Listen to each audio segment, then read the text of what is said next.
नमस्कार मित्रों, आप सभी का कथा सागर चैनल पर हार्दिक स्वागत है।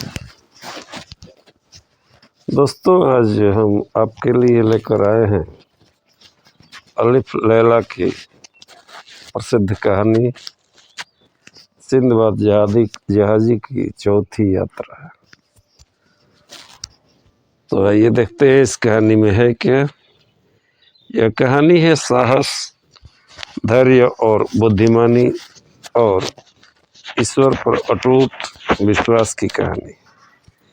कैसे सिंदबाद नरभक्षियों के चंगुल से बचता है, कैसे वह जीते जी दफन होने के भयावह अनुभव से गुजरता है और कैसे अंततः उसकी समझदारी उसे फिर से जीवन की ओर लौटा लाती है। आइए सुनते हैं यह रोमांचक और हृदय विदारक कथा। सिंदबाद ने कहा, कुछ दिन आराम से रहने के बाद मैं पिछले कष्ट और दुख भूल गया था और फिर यह सूझी की और धन कमाया जाए तथा संसार की विचित्रताएं और देखी जाए। मैंने चौथी यात्रा की तैयारी की और अपने देश की वे वस्तुएं जिनकी विदेशों में मांग है प्रचुर मात्रा में खरीदी। फिर मैं माल लेकर फारस की ओर चला। वहाँ के कई नगरों में व्यापार करता हुआ मैं एक बंदरगाह पर पहुंचा और व्यापार किया। एक दिन हमारा जहाज तूफान में फंस गया। कप्तान ने जहाज को संभालने का बहुत प्रयत्न किया किंतु संभाल न सका। जहाज समुद्र की तह से ऊपर उठी, पानी में डूबी एक चट्टान से टकरा कर चूर चूर हो गया। कई लोग तो वहीं डूब गए किंतु मैं और कुछ अन्य व्यापारी टूटे तख्तों के सहारे किसी प्रकार तट पर आ लगे। हम लोग एक द्वीप में आ गए थे। इधर उधर घूमकर हम लोगों ने वृक्षों के फल तोड़ तोड़ कर खाए और अपनी भूख मिटाई। फिर हम समुद्र तट पर आकर लेट गए और अपने दुर्भाग्य को कोसने लगे। किंतु इससे क्या होना था, हमें नींद आ गई और रात भर गहरी नींद में सोते रहे। सवेरे उठकर फिर द्वीप में घूमने और फल आदि इकट्ठा करने लगे। अचानक काले रंग के आदमियों की एक बड़ी भीड़ ने हमें घेर लिया। उन्होंने हमारे गले में रस्सियां बांध दी और भेड़ बकरियों की भांति हमें हाँक हाँक कर बहुत दूर पर बसे अपने गांव में ले गए। फिर उन्होंने हमारे सामने एक खाद्य पदार्थ रखकर इशारे से कहा कि इसे खाओ। मेरे साथियों ने बगैर कुछ सोचे समझे उसे पेट भर खाया और तुरंत ही नशे में मतवाले हो गए। मैंने वह चीज़ बहुत कम खाई और काले लोगों की हरकतों को ध्यान से देखने लगा। मेरे साथी तो कुछ न समझ सके लेकिन मैंने समझ लिया कि इन लोगों की नीयत अच्छी नहीं है। फिर उन्होंने खाने के लिए हमें नारियल के तेल में पका हुआ चावल दिया। इस खाद्य से आदमी मोटे हो जाते हैं। मैं समझ गया कि काले लोगों का इरादा है कि हमें मोटा करें और फिर अपने कबीले की दावत करके हम लोगों का मांस पकाकर सब लोग खाएं। मेरे साथी तो नशे में खूब भर पेट खाते थे किंतु मैं बहुत थोड़ा खाता था ताकि मोटा ना हो और नरभक्षियों का आहार न बनूं। मैं कम खाने और अपने प्राणों की चिंता में इतना दुबला हो गया कि बदन में हड्डी चमड़े के सिवाय कुछ न रहा। मैं दिन में उस द्वीप में घुमा फिरा करता था। एक दिन मैंने देखा कि गांव के सब लोग काम पर चले गए, केवल एक बूढ़ा बैठा था। मैं अवसर पाकर भाग निकला। बूढ़े ने मुझे बहुतेरा चिल्ला चिल्ला कर बुलाया, किंतु मैं न रुका। शाम को गांव में लोग आए तो मेरी खोज में निकले, किंतु तब तक मैं बहुत ही दूर निकल चुका था। मैं दिन भर भागता, रात में कहीं छुप कर सो जाता, रास्ते में फल आदि से भूख मिटाता या नारियल तोड़कर उसका पानी पी लेता, जिससे भूख और प्यास दोनों शांत होती थी। 8वें दिन समुद्र में के तट पर पहुंचा। वहां देखा कि मेरी तरह के बहुत से श्वेत वर्ण मनुष्य काली मिर्च इकट्ठी कर रहे हैं, क्योंकि वहां काली मिर्च बहुत पैदा होती थी। उन्हें देखकर मुझे बड़ी प्रसन्नता है और मैं उनके पास पहुंच गया। वे भी चारों ओर जमा हो गए और अरबी भाषा में मुझसे पूछने लगे कि तुम कहाँ से आ रहे हो। मैं अरबी बोली सुनकर और भी हर्षित हुआ और मैंने विस्तार से उन्हें बताया कि जहाज टूटने पर हम लोग द्वीप के किसी अन्य तट पर लगे, जहाँ से हमें बहुत से श्याम वर्ण लोग पकड़ कर ले गए। उन लोगों को यह सुनकर बड़ा आश्चर्य हुआ। वे बोले, अरे वे लोग नरभक्षी हैं, तुम्हें उन्होंने कैसे छोड़ दिया। मैंने उन्हें आगे का हाल बताया कि किस प्रकार कम खाकर और मौका पाकर भागकर मैंने जान बचाई। उन लोगों को मेरे जीते जागते बच निकलने पर अति आश्चर्य और प्रसन्नता हुई। जब तक उनका काम पूरा न हुआ, मैं उनके साथ मिलकर काम करता रहा। फिर वे लोग मुझे अपने साथ जहाज पर लेकर अपने देश आए और अपने बादशाह के सामने मुझे यह कहकर पेश किया कि यह व्यक्ति नरभक्षियों के चंगुल से सही सलामत निकल आया है। बादशाह को जब मैंने अपना पूरा हाल सुनाया तो उसे भी सुनकर बड़ा आश्चर्य और प्रसन्नता हुई। वह बादशाह बड़ा दयालु प्रकृति का था। उसने मुझे पहनने के लिए वस्त्र तथा अन्य सुख सुविधाएं दी।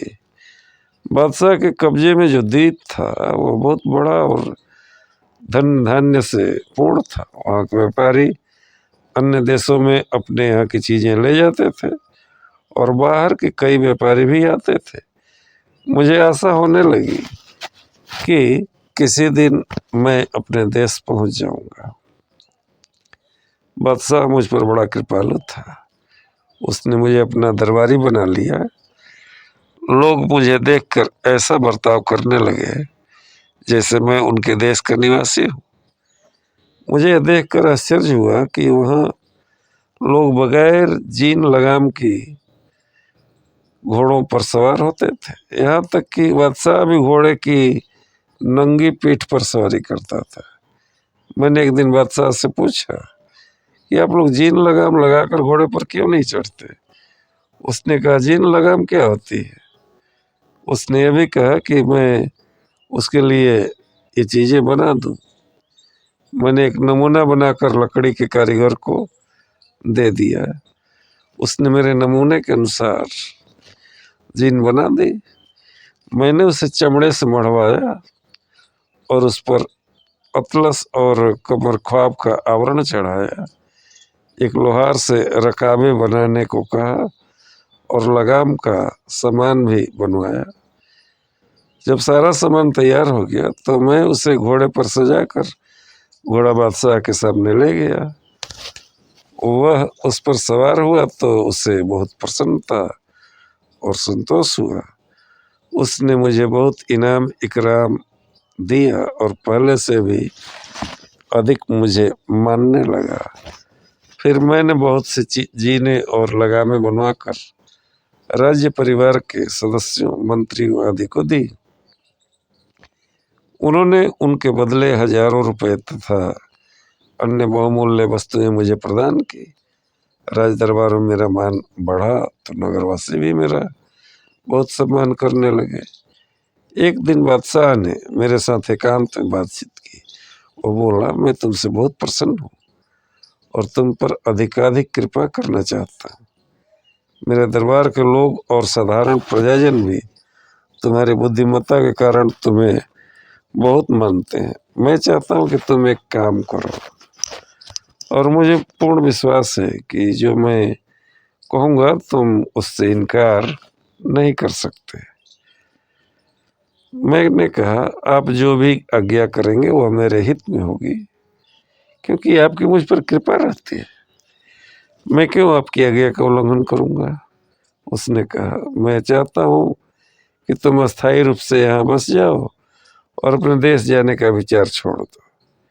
इसलिए मैं यहाँ की एक सुंदर और सुशील कन्या से तुम्हारा विवाह करना चाहता हूँ। मैंने सहर्ष से इसे स्वीकार किया। उसने एक अत्यंत रूपवती और गुणवती नव यौवना से मेरा विवाह करा दिया। मैं उसे पाकर बगदाद में बसे अपने परिवार को भूल सा गया। कुछ दिनों बाद मेरे पड़ोसी की पत्नी बीमार हो गई और कुछ दिन बाद मर गई।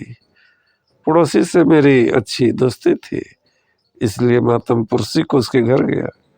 वो आदमी अत्यंत शोक में डूबा था और उसके आंसू ही नहीं थमते थे। मैंने उसे समझाया कि वह धैर्य रखे, भगवान चाहेगा तो दूसरी शादी के बाद और अच्छा जीवन बीतेगा। उसने कहा, तुम कुछ नहीं जानते, इसीलिए ऐसी तसल्ली दे रहा है। मैं तो 2-4 घंटे का ही मेहमान हूँ। मैंने परेशान होकर उससे स्थिति स्पष्ट करने को कहा तो बोला, आज मुझे मृत पत्नी के साथ जीते जी दफन किया जाएगा। हमारे यहाँ बहुत पुराने जमाने से यह रस्म चली आ रही है कि पति मरता है तो पत्नी उसके साथ दफन कर दी जाती है, और पत्नी मरती है तो पति को उसके साथ गाड़ दिया जाता है। अब मेरी जान बचने की कोई सूरत ही नहीं है। यहाँ के निवासी एक मत होकर इस रिवाज को स्वीकार करते हैं, कोई इसके विरुद्ध कुछ नहीं कहता। इस भयंकर रिवाज की बात सुनते ही मेरे होश उड़ गए।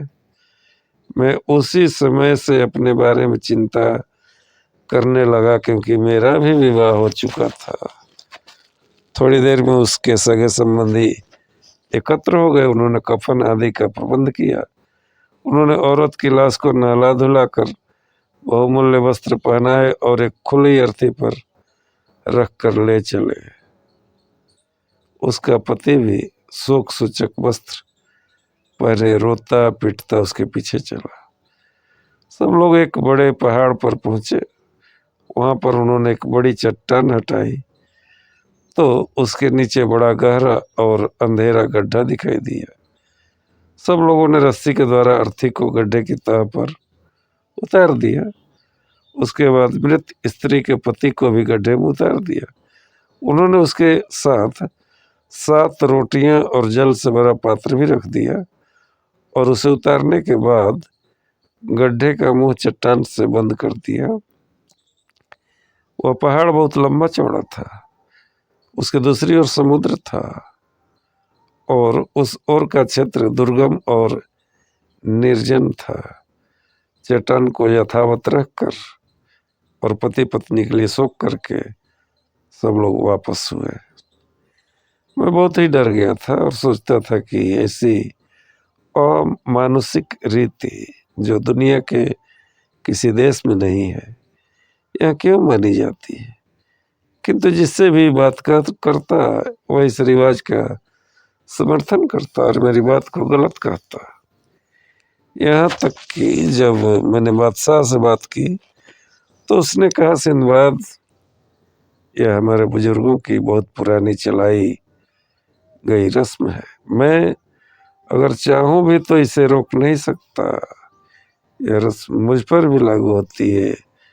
भगवान न करे अगर रानी का देहांत हो जाए तो मुझे भी उसके साथ जीते जी दफन कर दिया जाएगा। मैंने पूछा कि यह रस्म क्या उन अन्य देशवासियों पर भी लागू होती है जो यहाँ पर रहने लगे हैं। बादशाह मुस्कुराने लगा और बोला, यह रस्म देसी विदेशी सबके लिए है, इससे कोई व्यक्ति बाहर नहीं समझा जाता। इसके बाद मैं बहुत घबराया रहने लगा।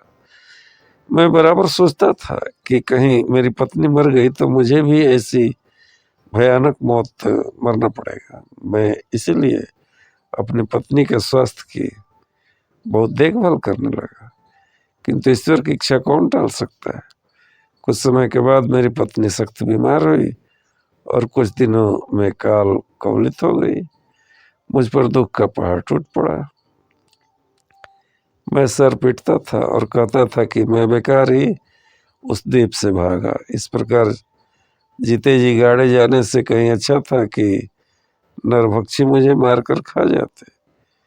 इतने में बादशाह अपने दरबारियों और सेवकों के साथ मेरे घर आया। नगर के अन्य प्रतिष्ठित व्यक्ति भी वहां एकत्र हो गए और उसे अर्थी पर रखकर लोग ले जाने लगे और उनके पीछे पीछे मैं भी रोता पीटता आंसू बहाता चला। दफन के पहाड़ पर पहुंचकर मैंने एक बार फिर अपने प्राण बचाने का प्रयत्न किया। मैंने बादशाह से कहा, स्वामी, मैं तो यहाँ का रहने वाला नहीं हूँ, मुझे कठोरतम दंड क्यों दिया जा रहा है? मुझ पर दया करके मुझे जीवन प्रदान कर दीजिए। मैं अकेला भी नहीं हूँ, मेरे देश में स्त्री बच्चे मौजूद हैं, उनका ख्याल करके मुझे छोड़ दीजिए। मैंने हजार फरियाद की, किंतु बादशाह या अन्य किसी व्यक्ति को मुझ पर दया न आई।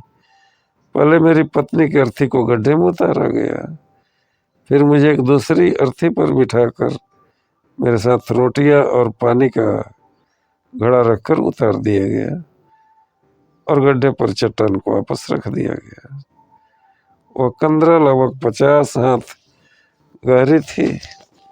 उसमें उतरते ही वहां उठने वाली बदबू से, जो लाशों के सड़ने से पैदा हो रही थी, मेरा दिमाग फटने लगा। मैं अपनी अर्थी से उठकर दूर भागा। मैं चीख चीख कर रोने लगा और अपने भाग को कोसने लगा। मैं कहता था, भगवान जो करता है उसे अच्छा ही कहा जाता है, जाने मेरे इस दुर्भाग्य में क्या अच्छाई है। मैंने 3 यात्रा के कष्टों और खतरों से भी चैतन्य नहीं हुआ और फिर मरने के लिए चौथी यात्रा पर चला आया। अब तो यहाँ से निकलने का कोई रास्ता ही नहीं। इसी प्रकार मैं घंटों रोता रहा, किंतु सुख हो या दुख, मनुष्य को भूख तो सताती ही है। मैं नाक मुंह बंद करके अपनी अर्थी पर पहुंचा और थोड़ी रोटी खाकर पानी पिया। कुछ दिनों इस तरह जिया। रोटियां खत्म हो गई तो सोचा कि अब तो भूखा मरना ही है।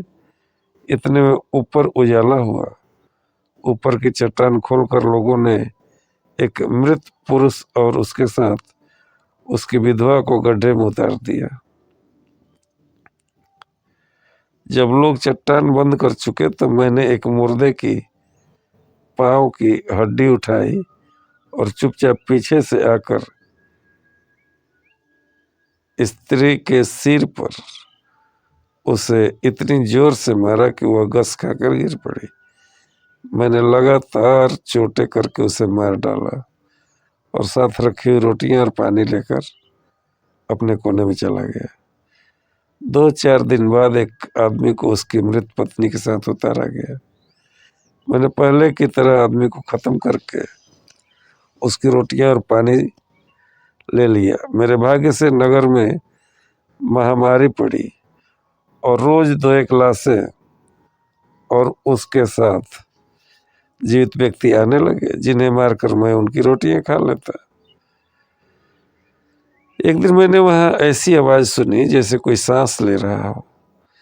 वहां अंधेरा तो इतना रहता था कि दिन रात का पता ही नहीं चलता था। मैंने आवाज ही पर ध्यान दिया तो सांस के साथ पांवों की भी हल्की आहट आई। मैं उठा तो मालूम हुआ कि कोई चीज एक तरफ दौड़ रही है।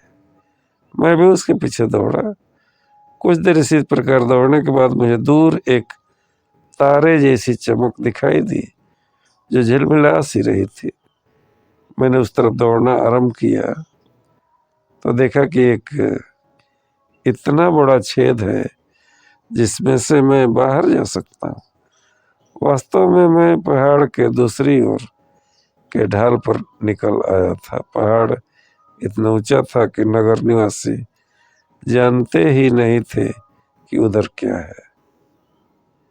उस छेद में से होकर कोई जंतु मुर्दों को खाने के लिए अंदर आया करता था और उसी के सहारे मुझे बाहर निकलने का रास्ता मिला। मैं उस छेद से बाहर खुले आकाश के नीचे आ निकला और भगवान को उनकी अनुकंपा के लिए धन्यवाद दिया। मुझे अब अपने बच निकलने की आशा हो गई। अब मैंने कुछ सोचना आरंभ किया, क्योंकि अभी तक तो मुर्दों की दुर्गंध के कारण कुछ सोच नहीं पाता था। थोड़ा थोड़ा भोजन करके मैंने इतने दिन तक किसी प्रकार अपने को जीवित रखा था। मैं एक बार फिर जी कड़ा करके उस मुर्दों की गुफा में घुस गया। बहुत से मुर्दों के साथ बहुमूल्य रत्न भूषण आदि रख दिए जाते थे। मैंने टटोल टटोल कर अंदाज से बहुत से हीरे जवाहरात इकट्ठे किए। मुर्दों के कफनों ही में उनकी अर्थियों की रस्सियों से हीरे जवाहरात की कई गठरियां बांधी और एक एक करके उन्हें बाहर लाया, जहां से सामने समुद्र दिखाई देता था। मैंने समुद्र तट पर 2-3 दिन फल फूल खाकर बिताए। चौथे दिन मैंने तट के पास से एक जहाज गुजरता देखा। मैंने पगड़ी खोलकर उसे हवा में उड़ाते हुए खूब चिल्लाकर आवाजें दी। जहाज के कप्तान ने मुझे देख लिया। उसने जहाज रोककर एक नाव मुझे लेने को भेजी। नाविक लोग मुझसे पूछने लगे कि तुम इस निर्जन स्थान पर क्या कर रहे हो, कैसे आए हो? मैंने उन्हें पूरा वृतांत सुनाने के बजाय कह दिया कि 2 दिन पहले हमारा जहाज डूब गया था। मेरे सभी साथी भी डूब गए। सिर्फ मैं कुछ तख्तों के सहारे अपनी जान और कुछ सामान बचा लाया। वे लोग मुझे गठरियों समेत जहाज पर ले गए। जहाज पर कप्तान से भी मैंने यही बात कही और उसकी कृपा के बदले उसे कुछ रत्न देने लगा, किंतु उसने लेने से इनकार कर दिया। हम वहां से चलकर कई द्वीपों में गए। हम सरान द्वीप से 10 दिन की राह पर स्थित नील द्वीप गए। वहां से हम कली द्वीप पहुंचे, जहाँ शीशे की खाने हैं और हिंदुस्तान की कई वस्तुएं ईख कपूर आदि भी होती हैं। कली द्वीप बहुत बड़ा है और वहाँ व्यापार बहुत होता है। हम लोग अपनी चीजें खरीदते बेचते कुछ समय के बाद बसरा पहुंचे, जहाँ से मैं बगदाद आ गया। मुझे असीमित धन मिला था। मैंने कई मस्जिदें आदि बनवाई और आनंद पूर्वक रहने लगा। यह कहकर सिंदबाद ने हिंदबाद को 400 दिनारें दी और दूसरे रोज भी आने को कहा। अगले दिन सब लोग फिर एकत्र हुए और भोजनोपरांत सिंदबाद ने अपनी 5वीं यात्रा का वर्णन शुरू किया। दोस्तों, यह थी सिंदबाद जहाजी की 4थी यात्रा। यह कहानी हमें सिखाती है कि बुद्धि, संयम और धैर्य से सबसे भयानक परिस्थितियों से भी बाहर निकला जा सकता है। ईश्वर हर संकट के साथ कहीं न कहीं उद्धार का मार्ग भी रखता है। यदि आपको यह कहानी पसंद आई हो तो वीडियो को लाइक करें, चैनल को सब्सक्राइब करें और कहानी को अपने मित्रों के साथ साझा जरूर करें। ऐसे ही रोचक, शिक्षाप्रद और रहस्यमय कथाओं के लिए जुड़े रहिए आपके अपने चैनल कथा सागर के साथ। धन्यवाद। फिर मिलेंगे एक नई कथा के साथ।